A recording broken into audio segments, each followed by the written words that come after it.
Hey class, this January class goes quick, and we're already into our fourth week of our class. Book review has been graded, forums are graded, so if you're missing any grades on those assignments, please email me.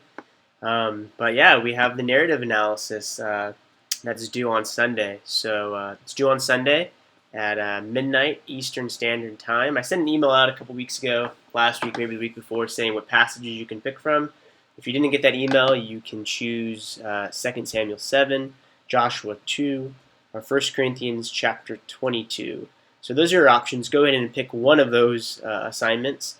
And there are instructions posted about the narrative analysis on Moodle, as well as a rubric, so definitely consult those, familiarize yourself with those. If you have any questions, please post them to the Q&A forum. We already have a few that have been posted, and I've answered those already. So last week you guys had a forum and asking you to really talk about the distinction between the textual and the covenantal level, and a lot of you guys had really good things to say. Basically, the textual level is just an in-depth analysis of the text.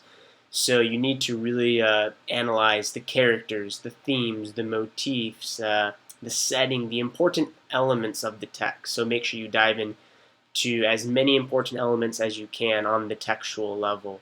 After that, the covenantal level we asked you to discuss about too. The covenantal level is really it's the broader context of the textual level. So the bounds of the covenantal level, as Dr. Vickers talks about in his lectures, can be a bit fuzzy, but it's not the text. It's beyond the textual level. So if it's 2 Samuel 7, the textual level is no longer 2 Samuel 7.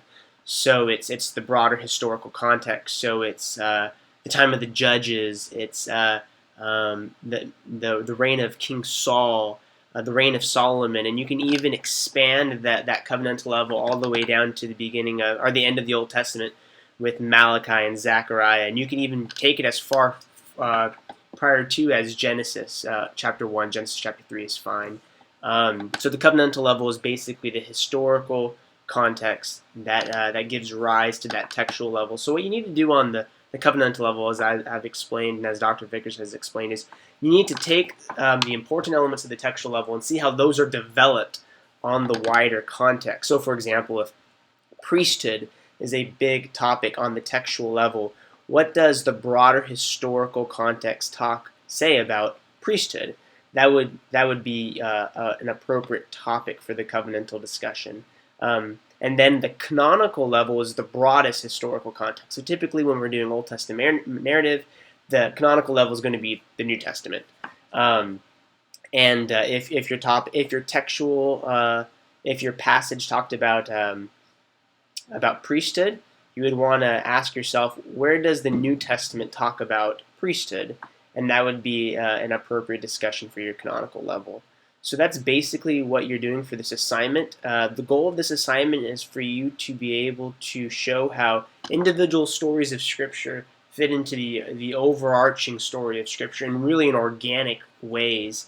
So we want you to be able to interpret the whole Scripture in light of Christ, in light of the gospel, in light of the unity of Scripture in ways that you're meant to. So this assignment is going to really help you do that. So it's a good assignment. It's a fun assignment, and I'm looking forward to grading them next week. So if you have any questions, go ahead and post those.